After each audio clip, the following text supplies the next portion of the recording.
Hello, friends, and my entire CCI family.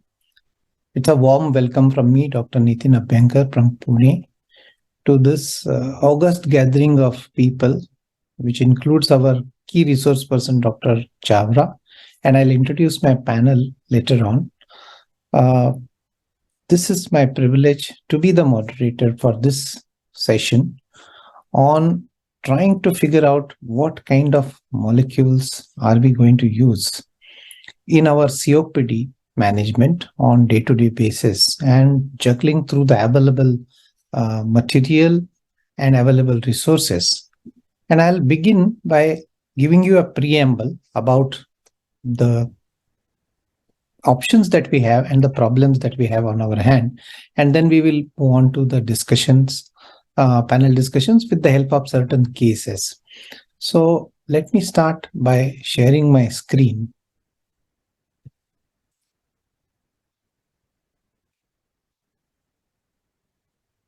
And inhaler combinations in COPD, when guidelines start confusing us or stop working, is kind of a topic that is a highly controversial topic, you can say.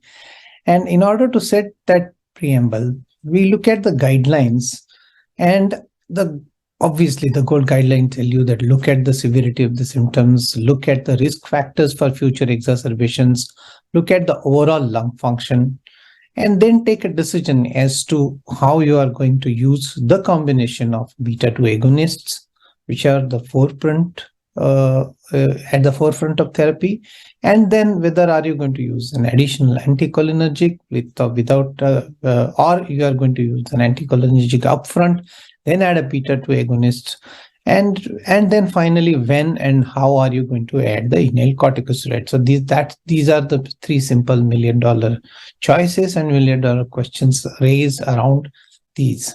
So let's start with the history of beta-2 agonists. Early 1900, epinephrine got sorted out, and with that there was the breakthrough for the beta-2 agonist, beta agonist it was done.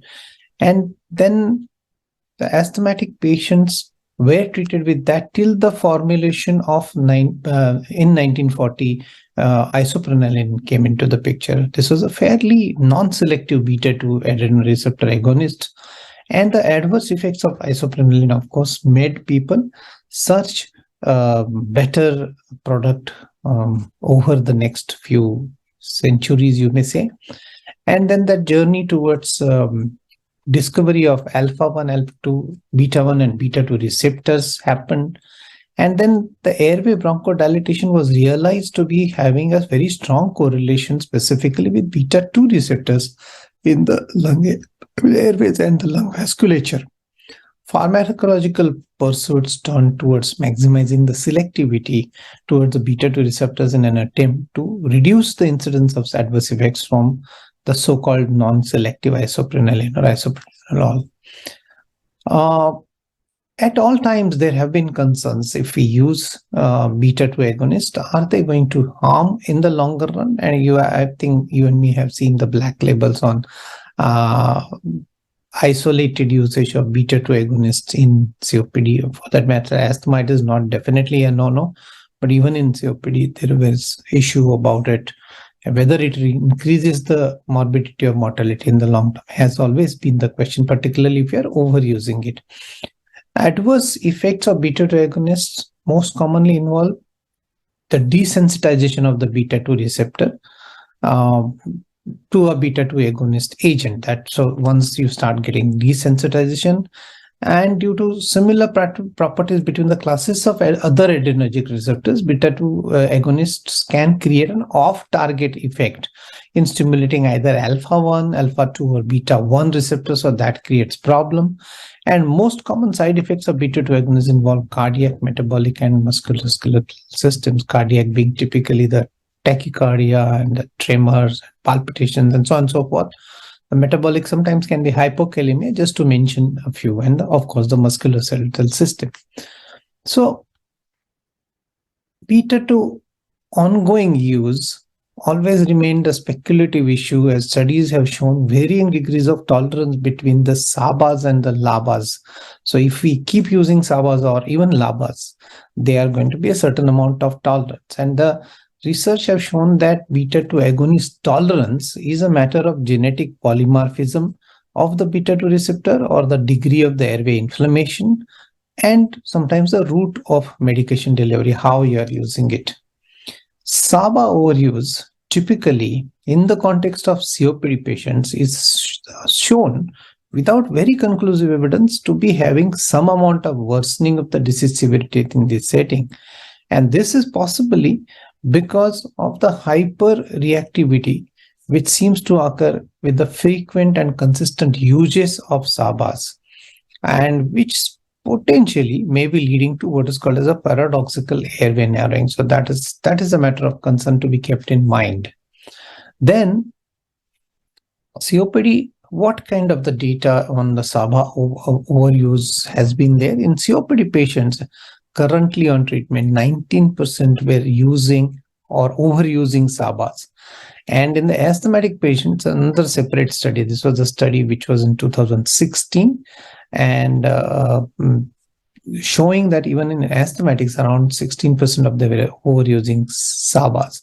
Our focus today is COPD, so there was an association with increased dyspnea and worsening of quality life, but the author said that's further, it wasn't conclusive whether it really harmed or not. So I think that we will keep discussing. That brings us to the second component of our important triple, as we will say, and that second important component is anticholinergic or antimuscarinic agents, that you would call it. It starts with atropa, belladonna, we know that, datura, we know about it. Atropine got isolated in 1831 by Maine in a pure form. And then, it was shown in 1867 that atropine blocked the cardiac effects of the vagal stimulation, so on and so forth. And 1859, it was first time that a severe asthma attack was successfully treated by injecting atropine into the vagus nerve. Of course, very early days, but at the same time, these are the milestones in the development of antimuscarinic agents. Today, we know them as acting on the M1 receptors, on the peribronchial ganglion cells. This is where they are. And they essentially transmit the signals to the postganglionic nerves. On the postganglionic nerves, M2 receptors are present, and the M3 receptors are present on the smooth muscle.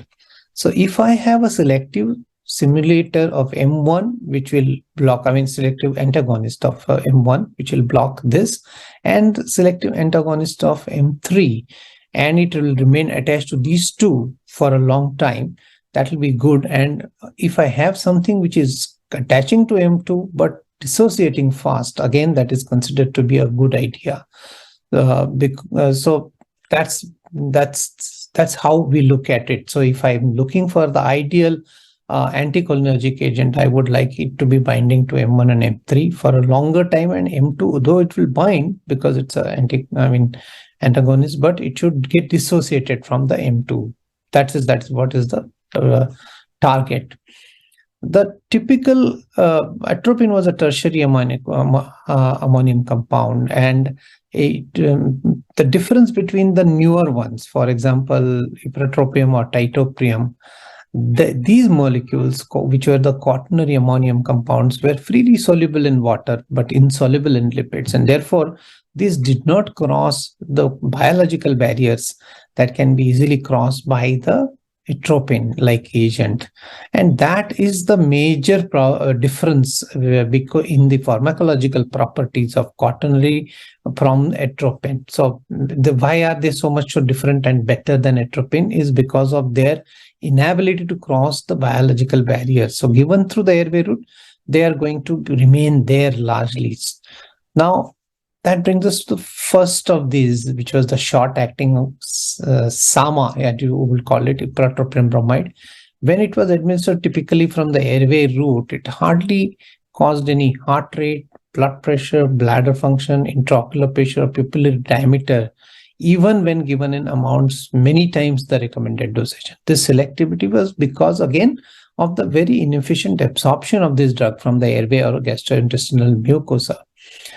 Now, this is an interesting study, which is a landmark study, which showed that for years altogether, this is a 5-year study, that if you started giving ipratropium 2 puffs 3 times a daily, with or without smoking cessation, initially the first 1 year or so, it caused an increase in FEV1, and it was sustained for a long enough time of 5 years, as long as ipratropium was used, as compared to the current standard of care at that point in time. But over a period of time, the moment you stopped it, within a few weeks, the action was gone. So I think that is something worth remembering, that they will work as long as you use them. The other issue was side effects of beta-2 agonist they were minor, but sometimes could produce troublesome tremors in the dosages which are required to cause bronchodilation in COPD.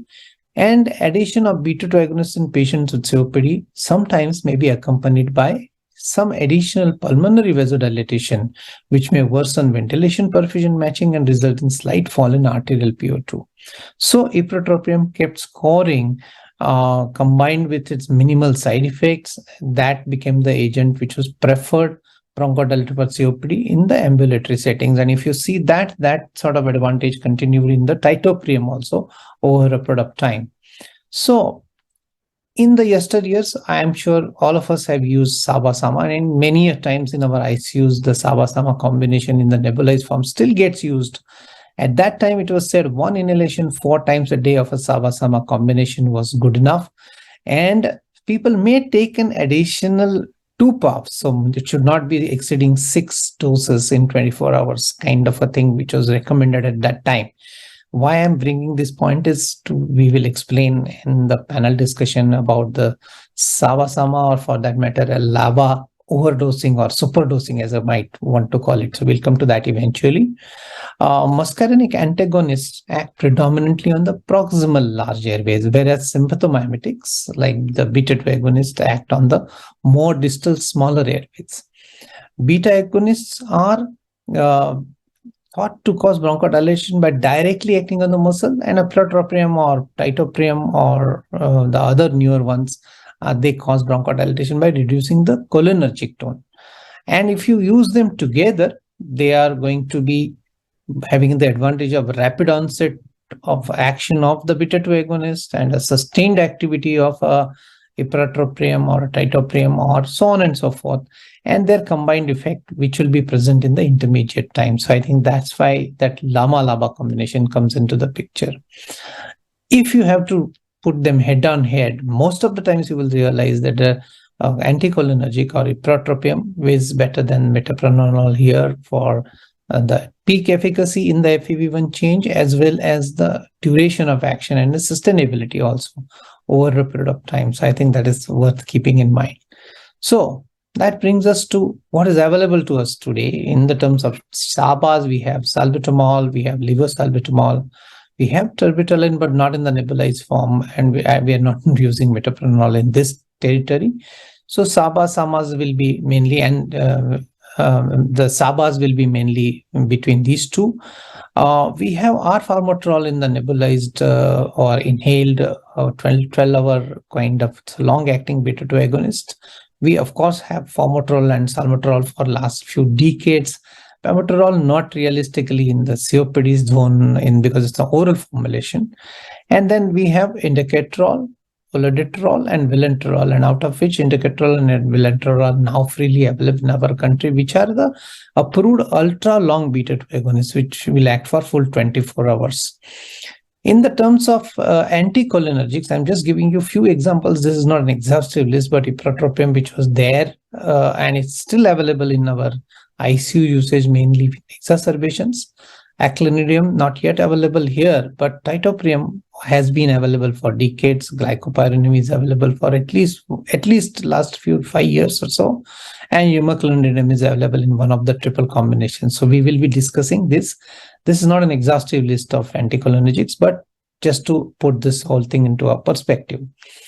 Now, interestingly, When the LAMA-LABAs were used in combination, and the example of this is indicator glycopyrronium, and Hofeld conducted this interesting study, which was a double-blind, randomized, 2-period crossover, placebo-controlled, single-center study, and showed us that the dual bronchodilation significantly improved cardiac function as measured by the left ventricular end diastolic volume, possibly because of the reduction in the hyperinflation.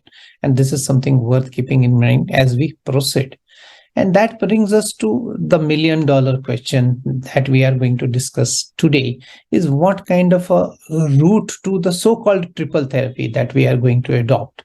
And whether we start with a LAMA as your first prescription, or whether it is a LAMA-LABA combination in, say, group B patients, and then add ICS somewhere down the line. So you start with a LAMA, add an ICS and LABA.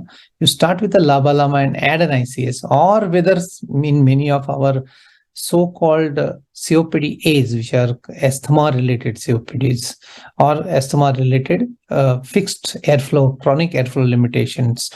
You start with an ICS, LABA, and eventually add a LAMA. The final truth may be the triple, but then how do you go there, and what is the relative importance of individual molecules in these triples? So we will be discussing this in depth in the panel discussion.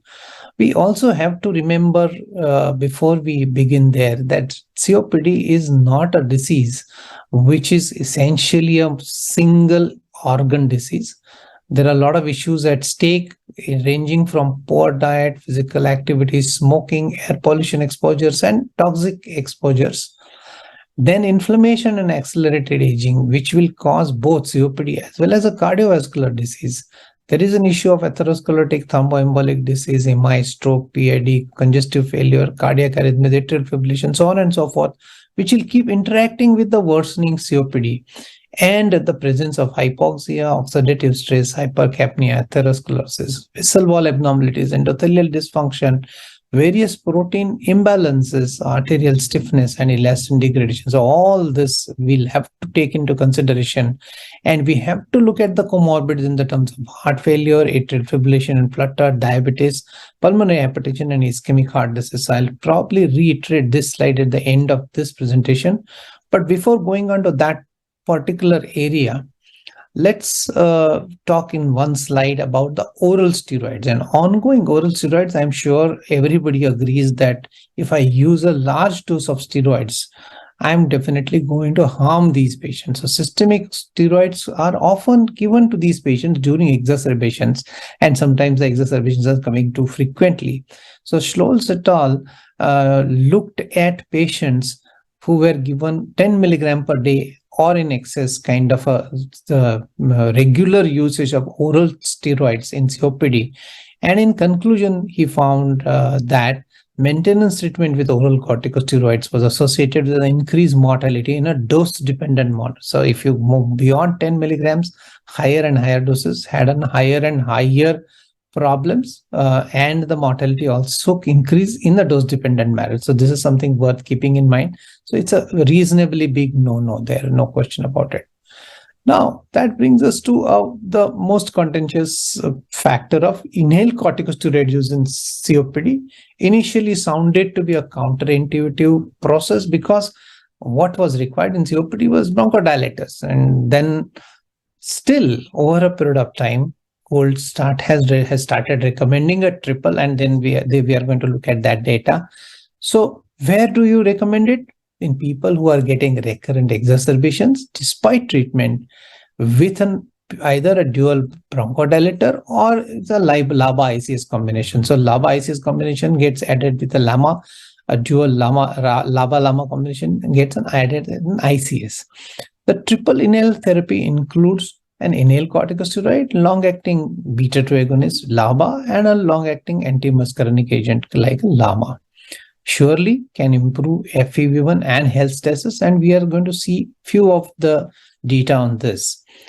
Before that, what is available to us is formoterol budesonide glycopyrronium has been available as a DPI through Cipla for a long enough number of years. Beclomethasone Formoterol and glycopyridine not really available to us, but it's internationally available. And fluticasone furoate, vilanterol, and umeclidinium has become available through GSK in this last year or so in India. Then there is a combination of indacaterol, glycopyridine, mometasone, though it is more pitched at in the DPF formulation, more at asthma management.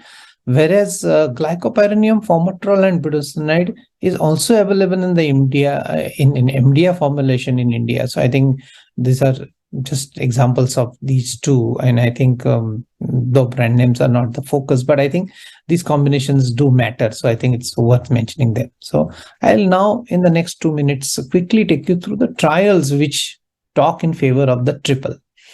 The impact was the first large reporting significant mortality reduction, and large trial reporting significant mortality reduction in patients who received a triple therapy with a hazard ratio for triple therapy versus the bual bronchodilator. So the comparison was umeclidinium, vilanterol, along with, say, the inhaled steroid added to umeclidinium and vilanterol, and the hazard ratio was 0.58 versus 0.61.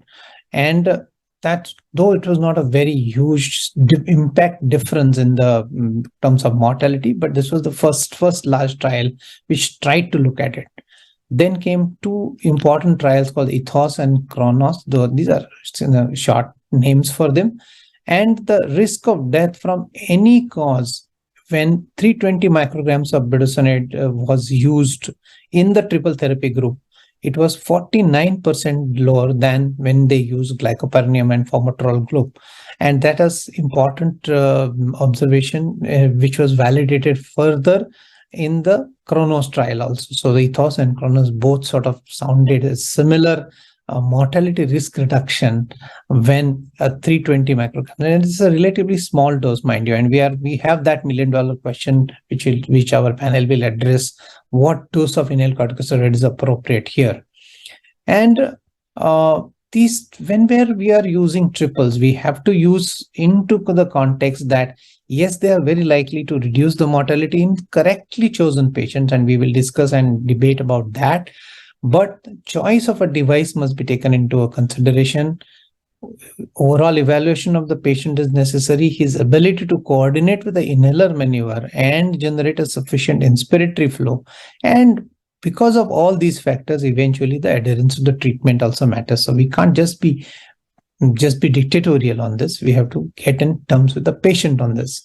One more trial called Summit, again a largest randomized controlled COPD trial where more than 16,000 patients with a moderate airflow limitation, which was, say, if even between 50 to 70% of the predicted, and a history of an increased risk of a cardiovascular disease were enrolled. The study aimed to compare effectiveness of a combined treatment of fluticasone furoate and vilanterol. So they looked at a double, and it was an ICS-LABA combination. So if you look at it, fluticasone and vilanterol, and then if you use these two in combination, the result showed a non-significant reduction of all-cause mortality by 12%, though impressive, but not reaching statistical significance when you use an ICS-LABA versus placebo. Of course, this is not a comparison between any, but all said and done, if I add an inhaled corticosteroid, something seems to be happening in addition to the rest of the two LAMA LABAs, which were already.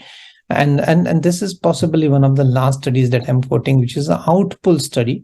Again, a large 18,000 patients in COPD patients, adding an ICS to a long-acting bronchodilators combination. This was LAMA-LABA, and an ICS was added, would lead to a mortality reduction in patients discharged from the hospital. The mortality rates were 110 and 143 per 1,000 person years. In LABA plus ICS, it was 110, and LABA alone group or LABA-LAMA alone group was 143. And when we looked at the mortality reduction in patients who were getting frequent exacerbations, this data was more pronounced in its effect. So this particular trial, which is called Outpull, the mortality reduction was much more pronounced in patients with frequent exacerbations, a hazard ratio of 0.63. So if you used ICS in addition to a LAMA-LABA combination, it was definitely creating lesser deaths over a period of time. And I think that's, I think, possibly the biggest hey. No, the one question which we asked before winding this preamble is reduction in hyperinflation. Why are the triples reducing the mortality? They cause a reduction in the hyperinflation, therefore better impact on the overall cardiac function. The reduction in the exacerbation risk, and that is going to be an important endpoint because lesser they exacerbate, lesser is the chance of dying. Is it stabilizing or even sometimes repairing the atherosclerotic plaques up to an extent? And is having an improvement in the cardiac perfusion directly or because of the action on hyperinflation? So these are the four possible proposed mechanisms how triples are working in this territory. So that brings me to the panel discussion. And before we go on to the panel discussion, I have these questions in my mind that we have to remember that COPD is not a singlet lung disease. It is involving cardiovascular morbidity as an important one. I'll repeat: hypoxia, oxidative stress, hypercapnia, atherosclerosis, vessel wall abnormalities, endothelial dysfunction, protein imbalances, arterial stiffness, elastin degradation. I have to remind you that these are the comorbids, which is heart failure, atrial fibrillation or flutter, diabetes, pulmonary hypertension, and ischemic heart diseases, along with COPD, have to be managed. And when we are choosing our agents, we have to keep all this into consideration. So with that, I am going to ask and start asking million-dollar questions to our august panelists in the terms of, are we going from a LAMA with an addition of ICS LABA, LAMA LABA with ICS LABA is the beginning prescription, and adding LAMA? What is their choice? What is their preference? How are they doing it? In which kind of a COPD? We are talking of COPD which is smoking and non-smoking COPD, both. And it's not a discussion which is limited to the pure smoking COPD. So I think that has to be kept in mind. And with that, I'll end my preamble and go on to introducing the panel that we have with us.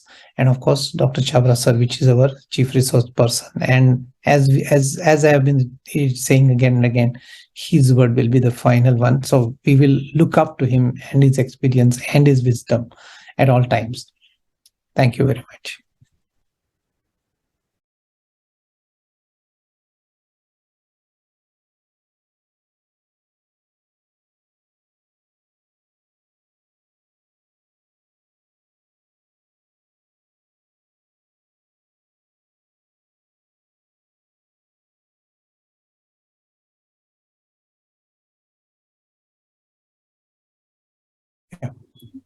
Thank you. So I think with that kind of a beginning, we start our panel discussion. And before, of course, we start the panel discussion, I have a job of introducing a panel. One second, lost the presentation. Yeah.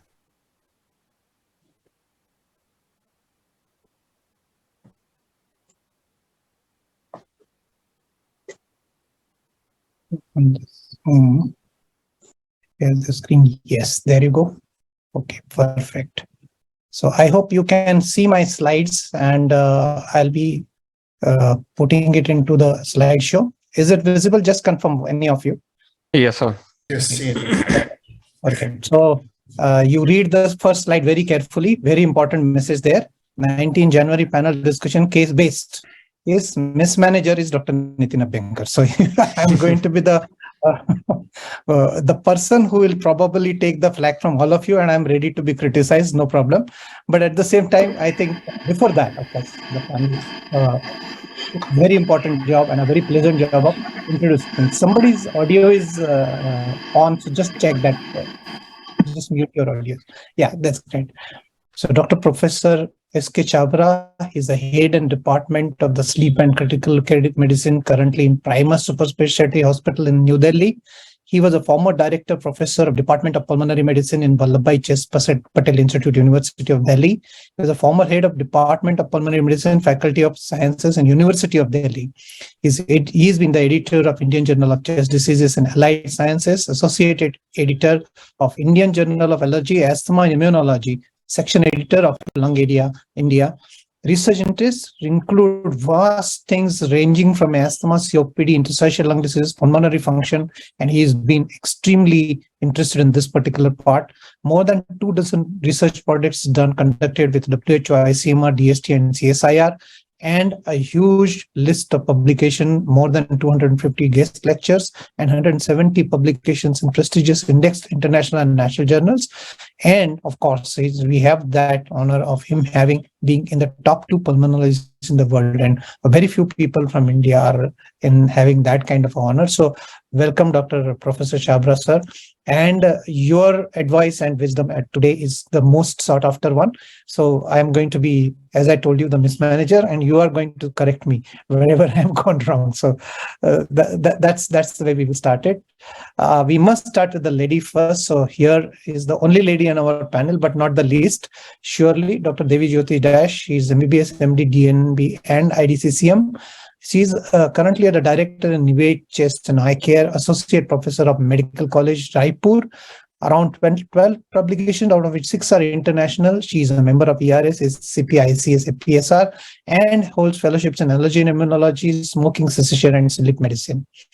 We move on to Dr. Ajay Kumar Verma. He is the additional professor at KGMU Lucknow, vice president of IMA Lucknow. He, of course, the list of his degrees I can't definitely read, so I'm going to leave them. You can read them. They're phenomenal.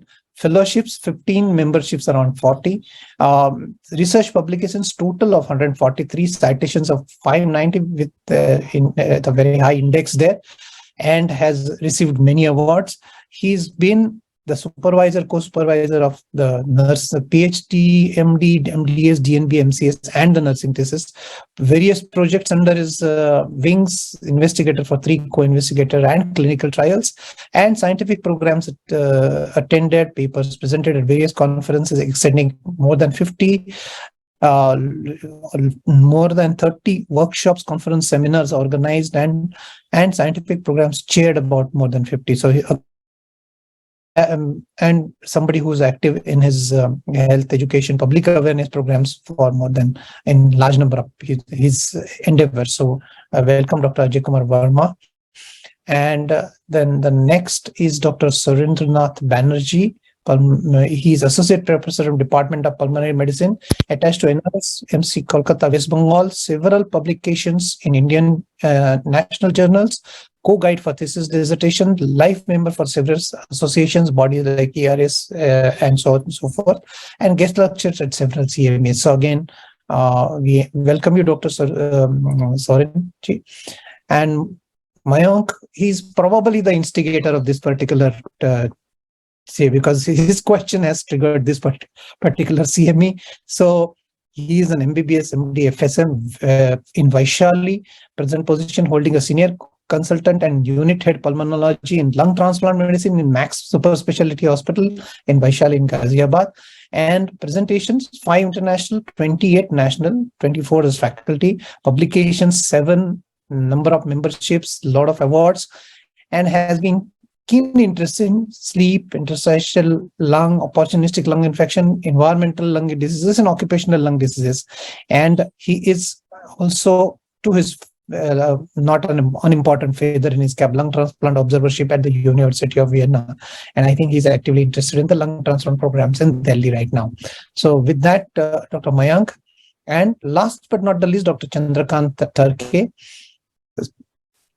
He was a Maharashtrian, right now is in Hyderabad, senior consultant, interventional pulmonologist, sleep disorder specialist, Apollo Hospital, Jubilee Hills, Hyderabad, MD, DNB, DM, ADRM, FA, PSR, and FNCCP, trained in interventional pulmonology in Malaysia, chairperson of the South Zone Chest Society. So he is in the ICS.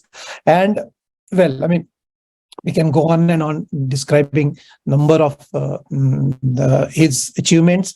Professor S.N. Gaur Young Scientist Award in 2010, if I'm not 2018, and so on and so forth. So I think, and multiple publications in national and international journals, and written chapters in various books. So with that, once again, proud to have Dr. Tarke on this particular panel. So as you see, you have experts, doyens, the young enthusiasts who are actually making us take this particular hay, like Mayank. So I think this is going to be an interesting panel discussion. And let me kick that off by taking on the first case. So welcome all the panel, and I'm going to start with the first case. This is actually, as we keep saying that, we are looking at no more, we are looking at COPD as a singlet lung organ disease, and COPD has multiple etiologies, and luckily 2023 guidelines put A postfix, which refers to the etiology for asthma. So this is actually a typical group B, that means a symptomatic, but it's a COPD. This lady had an asthma for decades, and not exacerbating, but breathless all the time, never hypoxic, and always responds to that extra dose of either a SABA or a LABA or a LAMA, whatever you add. In the terms of a beta 2 adrenergic, she seems to be doing little better. And of course, this was managed with over a period of time, and I'm going to show you the entire spectrum, and then I will invite questions. So what happened over a period of time is important. So we started somewhere around 2015, and what I first prescribed to this so-called COPD-A is a combination of a, I won't use the brand names as far as possible, but formoterol budesonide and tiotropium with formoterol in combination of 1 and 1 to get the dosage right. And this is something, and of course the immunization and so on and so forth. And if you look at the lung functions, I received her with a 37% FEV1, which is 0.52, went up to 0.61 post-bronchodilator, and over a period of time, moved a little up further from say about 52%, and went right up to 60% after the post-bronchodilator. So 0.73 or 0.89. I won't have time to squeeze these out in a very great detail, but over the next 2 years or so, this patient in 2015 remained reasonably stable, and in 2016 started getting more and more symptomatic. And this is the first time when I started experimenting with her bronchodilators, because she was simply breathless. She was not able to walk more. Of course, she also was developing an ischemic heart disease, and she underwent a CABG in 2017. So part of that symptom could be attributable to the cardiac ailment that may have been emerging at that point in time, but I have no way of knowing that in 2016. So 2016, what I do is keep formoterol budesonide and 1 and 1. So I'm not giving a full dose there, but I add a Secretary as a combination. So that is for your indaglyco as a LAMA-LABA combination on ultra-LAMA-LABA. And I'm looking at a lung function which is slightly dipped, and therefore I make that decision. So 0.73, it is fixed at this point in time. And then over a period of time, I realized that she's still symptomatic. So I stepped the formoterol budesonide dose up to 2 and 2. And over a period of time, because of the cardiac surgery happening, so I come down to glycopyrronium, and by stepping up the formoterol and this glycopyrronium, which is more logical combination, I have that theophylline, which is 200 milligrams per day, and of course the flu vaccination is continued. So this is 2018 after her bypass surgery. This is one of the prescriptions, and this was continued between say 17 and 18, and then again over a period of time started getting breathless again. You can look at the lung function, still maintaining an FEV1 of 0.65 and maximum is 0.78. But this time, irrespective of not really losing out on the lung function, she is more breathless, and therefore I go back to formoterol budesonide twice daily in 200 microgram dose, and I once again add indaglyco here. And patient, of course, gets very closely monitored on the heart, luckily, because she had a CABG in 17. So there is a cardiologist overseeing all this all the time. And she's still continuing to manage this. And this is, of course, I mean, in 2021, we got access to the impulse. So we can appreciate that there is a certain amount of air trapping, and the R5 is also again raised. And there is a severe peripheral obstruction, which you can pick up on delta R5 and R20. So that is also displayed. And she's continuing on this particular prescription as of now. This is 12 months, about a week back. And right now she's using this combination at this point in time. Occasionally using that. I mean, I'm very, very, very rarely prescribe that, but she needs once in a while an extra bronchodilator. So occasionally she uses a addition of formoterol budesonide and once in a while uses the syrup. So with that, I seem to be superdosing here. There is no question about it. And this is the first question. I'll first post it to say, let's start with Devi. Can we say superdose to get a symptom control and a careful monitoring, or stick to basics and allow the patient to remain symptomatic? If you say no, what are the alternatives? If you say yes, what precautions would you take? So thank you so much for this opportunity. And obviously, we can't allow the patient to remain symptomatic. We have to increase the bronchodilation, or we have to look for other comorbidities or his or her method of taking the inhalers, which is the most important part. Absolutely. I think, yes. A very intelligent lady. One of the mithai walas in my city, from that family, very rich, cost no issue, underwent a CABG, under close monitoring with a cardiac person, so no problem. So everything good, but even then symptomatic. Yeah. And benefiting by somehow, one way or the other, benefiting only by a beta agonist. Sir, actually, I'm not a very big fan of adding 2 or 3 types of LABAs. Yes. So I feel optimization of a single LABA LAMA is perfect. So what would you have done? So in this case, what would you do? Sir, her cardiac comorbidity was under control, like very well controlled. Always the heart between 16 and 17, maybe I could have missed it, but after 17, continuously under a great observation. Once the cardiac etiology got detected and she underwent a CABG and uneventfully. So there was no problem. If you really look at our lung function, they have more or less been the same, practically the same. After we increased it from say 0.5 FVC to around 0.74 or 0.75, and it has remained in that same zone for last 7 or 8 years. And the cardiac lung function has been impeccable. There's no left ventricular failure. She has never been getting into left ventricular failure again and again. There is no paradoxal nocturnal dyspnea. None of those things, or ever volume overload. No renal issues. No other organ issues. Absolutely. Sir, and again, when we added only glycopyridinium to the LABA ICS. No, I added glycopyridinium. Yeah, I mean, I added glycopyridinium, or rather I came down onto it because I was afraid that I'm doing something not so correct, because an indicatorol and a formoterol both continued, made a little sense. So I kept withdrawing it, and then she kept adding it and come back to and said, if I take this, I'm getting better and I'm able to walk much more. And her walk distance would improve from say 110 to 150 meters, right up to 250 to 300 meters.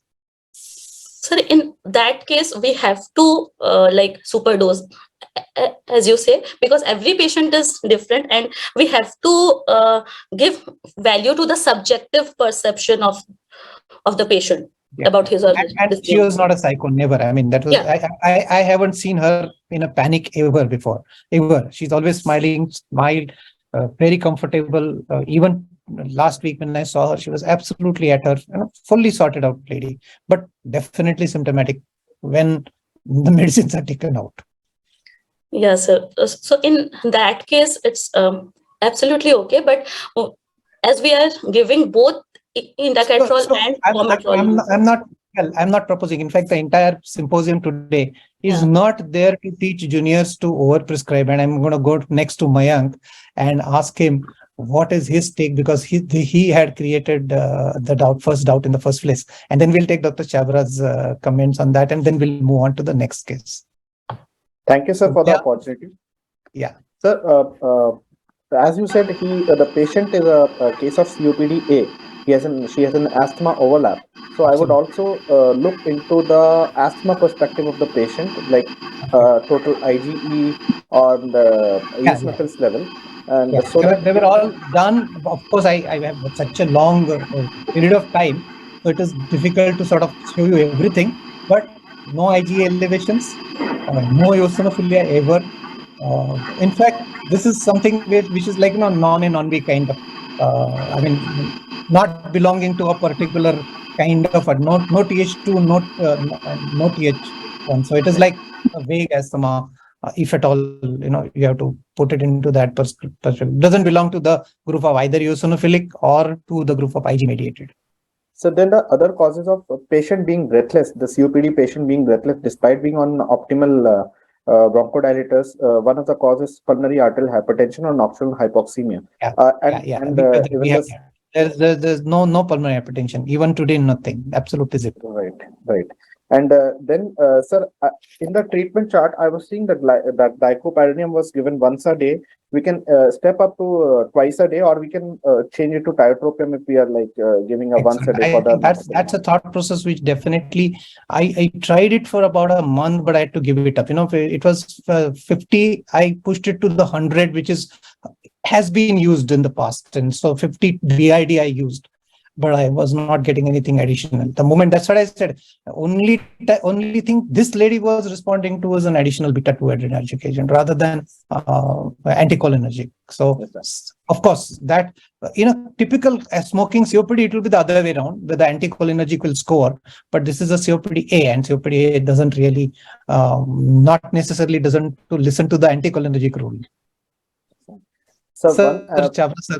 Yeah, Mayank, first you finish and then we'll go to the two more thoughts that one is like as we are seeing usage of Foracort like formoterol budesonide, we can augment it to formoterol budesonide come in a forte. Basically, it has a more of formoterol that can give a little bit of a better edge than with a equivalent dose of steroid. And another thing I was talking about is the pulmonary rehabilitation that I think you must have taken care of, sir.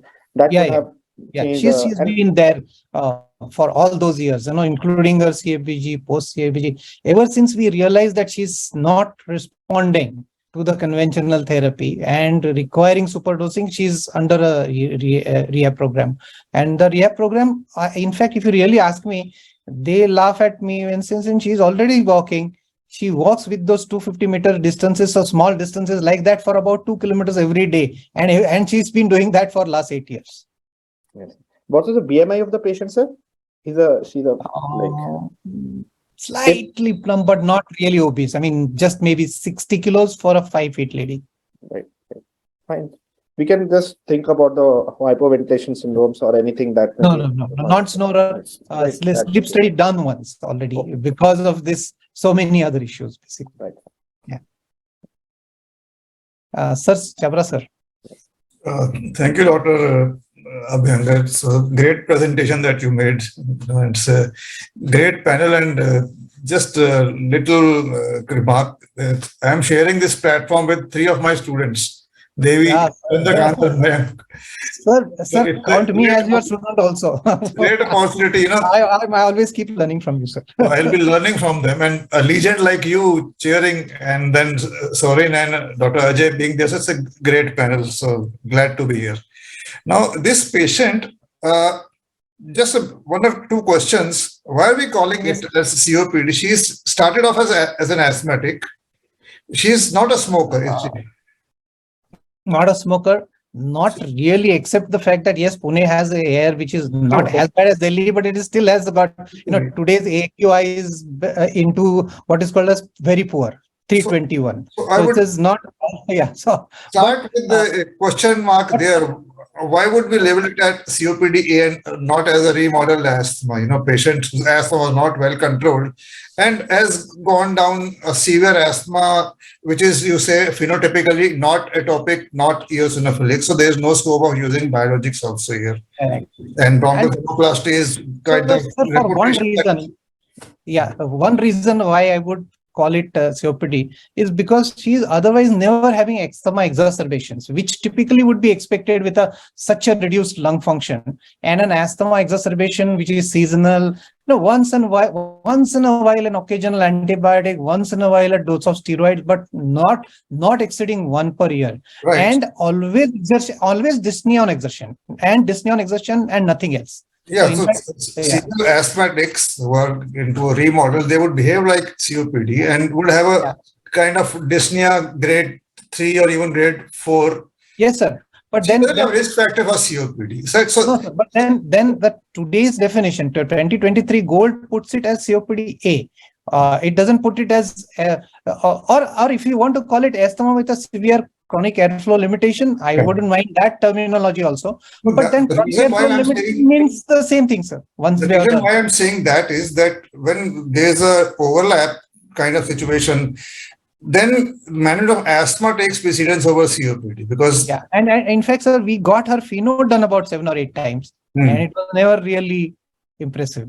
Right. So whatever disease she had, possibly for decades, was already remodeled, and now what she is expressing is like a COPD, which is with a fixed airflow limitation. Right. So I saw her PFT reports. The weight given there is 55 kg, so is not obese. So obesity, hypoventilation, sleep apnea, these are not considered. So what I think we are dealing with is remodel asthma, and so this is something that we have to accept, that there is a ceiling effect, that what is the maximum effect that we can produce. So either ways, we are having a seriously airflow limited patient, whether it is asthma, COPD, or whatever we want to call it, and requires extra bronchodilators beyond the traditional book, because even asthma doesn't prescribe so many bronchodilators. Indacaterol doesn't get added to formoterol, but I am adding it desperately, not as a first choice. I have made attempts to come out of it, and I am not successful. And moment I go there, she's stable. Of course, I have to monitor her heart carefully, but luckily that is also getting done. But accepting that she is more of an asthmatic than COPD, then her rescue medication could be a combination of steroid and short-acting beta agonists. Those combinations she can use frequently because, like I said, there is a ceiling effect. And there's a maximum bronchodilation that we can produce. So adding 2 LABAs or a LABA and ultra LABA may not really take us too far up on lung function. That hasn't happened. So adding a SABA along with an ICS may be the rescue route for her. As a smart therapy, because and that she can take 3-4 times. So that will keep her going. Plus attention to her diastolic function, which I suppose is taken care of. So she's not really. BNP should be normal. That is very important. That if she doesn't have a normal BNP, then she has a diastolic dysfunction also. I hope she's not on beta blockers for her ischemic heart disease. So these considerations are there, and then pulmonary rehab, like Mayank said, is very important. So I wouldn't keep pushing bronchodilators in the hope that she'll get better. I agree. I'm very skeptical about adding LABA and ultra LABA in the same prescription. Sir, my problem is not that. I'm not trying to get her better. I'm in the terms of lung function. I'll come to the next case where I was trying to push the lung function up. But this case, I was just trying to get her symptomatically, reasonably accepting the prescription one way or the other. That is what I am suggesting, that we can use a combination of inhaled steroids and SABA, like we do in smart therapy, and that she can take 3-4 times in a day. And that should produce, because see, we'll be giving SABA 4 times covered with inhaled steroids. So whatever additional bronchodilation we expect from adding an ultra LABA will be achieved by 3 or 4 times SABA also. So at least we'll be following a standard protocol of managing severe asthma, which is not going to be given biologics. Okay, but would you call this severe asthma anymore, sir? I mean, in that sense, because we are trying to fit her into a disease which she doesn't have really. She doesn't have severe asthma. Severe asthma would have exacerbated number of times. I mean, that no flares up. But she started very early. You say she has a limited bronchodilator reversibility. There is not, in the true sense, a true reversibility ever documented, for that matter. Yeah, but since she doesn't have any risk factor of COPD, so my first diagnosis will be asthma, which is behaving like COPD, rather than the other way around. Agreed, sir. The nomenclature I'm very comfortable with. My problem is, what do I do? I mean, do I now superdose, or for that matter, give higher dose inhaled corticosteroid? Is it going to work? Because it didn't work initially when we tried for the first time. I pushed her to 400 for a while, but there was nothing, absolutely nothing. No, neither symptomatic nor measurable improvement. And it has never been there. See, I am concerned that she has a cardiac disease also. So giving too much of beta agonist can be counterproductive in the long run. Correct. So rather very closely monitored on that, both the fronts. Yeah, and because a sudden arrhythmia can put her in trouble. I would avoid overdosing with beta agonists, especially long acting. Because short acting acts for 4 hours, the effect is out. Long acting, 18 hours, it's going to be there in the system. So I would. Then the question of SABA abuse also may come in play. I mean, of course, she's a very sorted out lady. She wouldn't take an extra dose. At least she's reluctant to take a SABA, very frankly. But that will be covered with inhaled steroid also. So I would suggest managing her with a combination of inhaled steroid and SABA as a rescue bronchodilator and maximize her other pharmacotherapy. And I would avoid oral bronchodilator. Like I saw Brozedex being given in this patient. Yeah, sorry. So that is an exceptional permission given to a very, very sorted patient. This might be the only Brozedex I have written in the last 15 years. Sorry. And even theophylline, I don't expect will do much for this patient. So I would rather not go on adding, but take away things which are not likely to produce any beneficial effect, and not strive for achieving the best possible result. We'll have to accept this limitation. After all, our science has limitations, and we have to talk to the patient that the disease has come to a stage where complete reversibility is not possible. And we have to live with this. She is not asking anything else, sir. She is asking for a little more mobility, nothing else. So I would go with smart therapy, mainly as smart therapy. Okay, sir. So I'll move on to the next case, and that brings in another interesting issue. Here is just one comment. In those patients which have a cardiac and pulmonary like overlap, we can always choose a cardiopulmonary exercise testing for these patients. If Chhabra sir may how would for what purpose? For assessment? For assessment, if it is a more of a cardiac related or a pulmonary.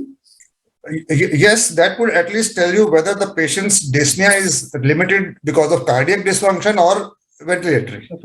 But her BNP is normal, echo is normal, so it may not really provide useful information.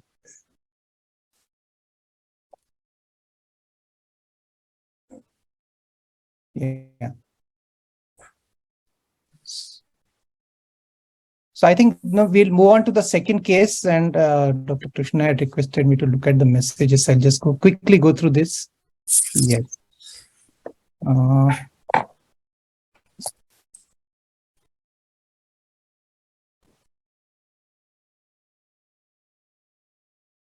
Okay.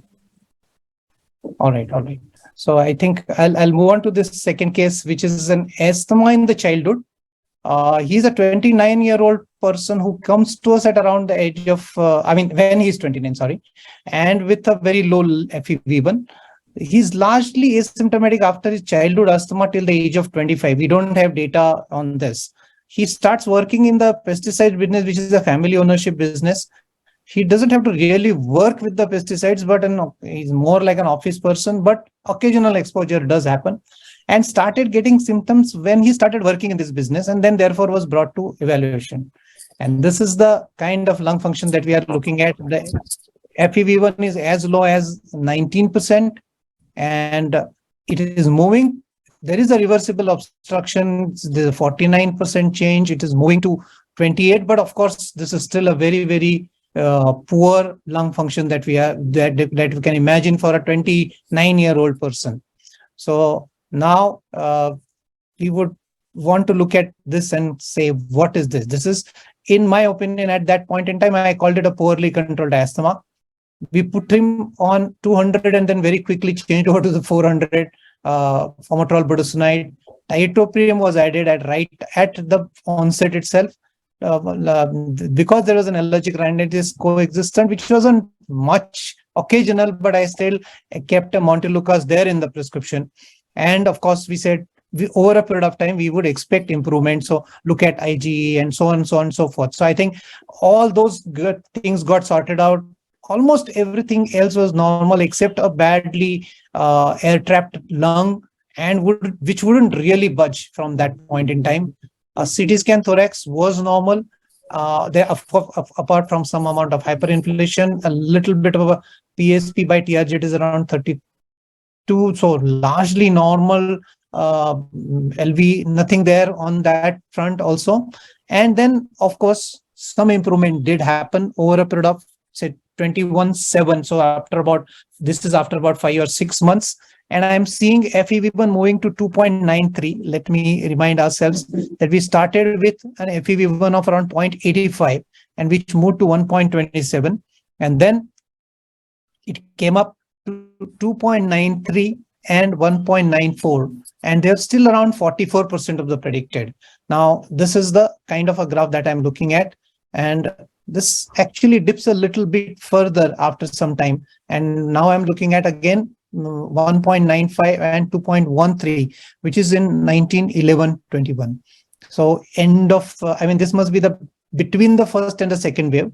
At this point in time, I once again added Indaglyco to the 400 prescription and continued with the rest with the addition of unicontins. I'm sure I'm going to get criticized for many of those, but how would you manage? Now, the smart therapy was exhausted, very frankly, because we had given him all the license in the world, but he was not symptomatic in the true sense. He wouldn't take an extra dose most of the days. He was very happy with, and he, if you want to call it a poor perceiver, be that. And that's why possibly he ended up not doing it. We did an extensive peak flow charting, and the chart was anywhere between, say, 210 to 260. Peak flow never went above that. And this is 14/3/22, so about a year back. And this is now looking at around 2.45, 2.66, a little better. And his FVC kept improving. It has now gone up to 4.82 and 4.78. So it's reached nearly normal zones, but I'm not seeing the FEV1 improvement. So I'll invite Dr. Tarke, and after that, Dr. Sourin sir, and then we'll go to Dr. Ajay Kumar sir, and then finally Dr. Chhabra. Good evening, sir. As you explained, so this young male with the history of exposures and childhood asthma looks like maybe a remodeled asthma with exposures. There may be a development of COPD also, and PFT just looking like the severe COPD kind of patient with the young patient. And as you have his history of asthma, you rightly started on the four like formoterol and budesonide, 406 microgram. That means around 1600 microgram per day of budesonide and around 6 means almost 24 microgram of formoterol. That is the almost adequate dose, high dose, means highest dose that we can give in any patient with the asthma patient. And in spite of that, if symptoms are not controlled, and as you said, other parameters are okay, already you are giving the Montelukast and all those things also, other additional things also. And third step that we can add I could have added the this one anticholinergic, glycopyrenium or tiotropium. Yes. That also I think you have tried. Yes, right upfront we added that. Yes, upfront we added. But still that patient's symptoms are not controlled, and as the patient is young, no cardiac comorbidities. Sir, I think for a second, symptoms was never the issue. The symptoms were reasonably okay. Look at the lung function and you will get a heart attack. I mean, almost like, 29 year mein iska ye kya halat hai? And it wouldn't really improve the way, typically we see a lot of asthmatics who are very badly spasmed and very, very low on lung function. You give them a bronchodilator, ICS in good dose, and after 3 months, even with a low normal dose or a mid dose ICS, they dramatically improve and they become almost like normal. Now we are struggling with this for about a year and a half, more or less. And we still haven't reached more than, say, 55 to 60% of the FEV1 predicted. and the FVC has kept going up. So in fact, it looks more obstructed, though symptomatically hardly any symptom. Maybe I think so it's a remodeled asthma, and I think beyond that we are not able to achieve the lung functions beyond what you're achieved currently now. Correct. And as he's a young patient without any comorbidities, currently, Miss, I agree with your Miss. I would have gone with the similar medications, Miss formoterol budesonide with the highest dose, and along with that, tiotropium or glycopyrronium. And if still the lung functions are like that, definitely I would have considered like indacaterol as additional. Yeah. Mhm. So I mean, my question to Dr. Ajay Kumar as well as to Dr. Sourin sir also is, would you consider adding more than one bronchodilators in this kind of situation? I'm not talking about standard of care. I am a person who sticks to the guidelines, to its limits. And I have digged these cases out of, say, 15,000 patients which are in my database, and I am finding about 15 or 20 odd cases where we have done something out of the book, as we would say. But is that justified? Would you do it in your practice? Are you doing it in your practice? Dr. Ajay Kumar first, and maybe Dr. Sourin afterwards. Yeah. I think you have done the best in this case. So as far as the symptoms are concerned, if patient is okay, then we can wait and watch for near future that lung function may improve. This is a case of asthma remodeling.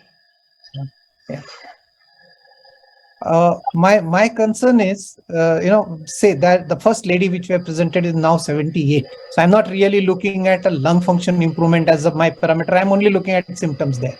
But here I'm really trying to push the barrier of the lung function to the highest possible, because that may have an impact in the longer run on the longevity of this boy. I mean, he's just 29. So would I consider it? Not where would I stop it? Where would I stop doing, giving? I'm not saying I'll just keep on adding every 4 hourly or every 3 hourly kind of bronchodilator. That's not my idea. But a judicious increase in the bronchodilators into the super dose range. We could argue with what bronchodilator we can use. As Dr. Chhabra said, we can use SMART. But then, unfortunately, this man is not going to use that. The first lady would have used SMART possibly more effectively. This lady would not, because this person would not, because he is not symptomatic. So even more than 2 doses we use nahi karta hai. So Dr. Sourin and Dr. Ajay Hello, Kumar. sir. Yeah, Dr. Sourin. Yeah. So basically, whatever, because patient is symptom free or lesser symptom and history of organic exposure to the substance, here lung imaging is important other than the airway diseases. Here the case we always try to individualize treat, because when here over and above than certain structural obstructive airway disease. So considering that, we have to look upon the parenchyma also, and that's why I'm imaging whether it is good or not. So if it is assuming it is CT thorax or like that, totally normal, CT thorax then is normal, sir. Absolutely okay, normal. okay. If it is normal, then we have to rely to keep the patient on physiotherapy, at least rehabilitations and air pollution control. These two things, I think this will be add-on additional benefit, because our target always to minimize the medicine along with to best of the symptoms. And patient has symptom already more or less controlled to my extent. And for the future, because he's already young ages, so lung physiotherapy and with minimal inhalation doses, and also tablet formulation to be reduced, and all sort of vaccinations and whatever you do to prevent the infection. So air pollution control is, I think, will be an additive one for this patient. Yes, sir. In fact, we have made the entire business, the entire pesticide business, where N95 is now compulsorily, and protection measures and shields and so on and so forth. So we have made them very aware of what kind of exposures they are getting, and maybe because of that is adding. But very frankly, he wasn't exposed to this particular story till say about 2 years back. So I think that was just incidental, that he started working and got the first symptoms. He never had symptoms before. So Dr. Sourin? because airways when concerned, the FEV1 is not much improving satisfactorily. Rather, FVC is rather so directly or indirectly there should have been additional damage to the airways. And still I insist on keeping the steroid level together higher sides.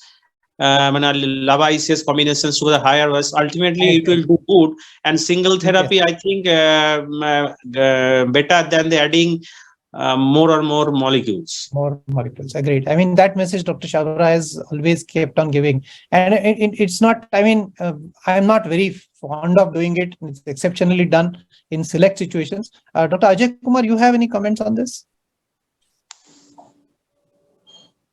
Sir, I think everything has been done, so we should listen to Dr. Chhabra, sir. Yeah. Thank you. Very interesting discussion, a very practical case. Now again, my first question, at 29, why would even we think of a person who has no risk factor of COPD? Why label him as COPD? He has two reasons. Of course, technically he's exposed to the pesticides. So I mean, you're also saying there's hardly an exposure. Yeah, hardly not really, sir. I do believe that this is more like a remodeled asthma and the patient is a poor perceiver. I think that's the whole idea. Yeah. Second, I don't think we should be chasing his PFT reports. Firstly, he's not symptomatic, right? So even giving too much bronchodilators, what we are simply trying to get a better. He's not symptomatic in the sense that he's not symptomatic till he starts, say, running or sprinting or jogging. Yeah. So that is expected. With his poor lung function, that is now. If you look at his serial PFTs, he has shown a substantial improvement. It is quite good. FEV1 was less than 1 liter once upon a time. Now you're getting an FEV1 more than 2 liters. 2 liters. It is so that's a substantial improvement in an asthmatic. FVC is touching almost 75%.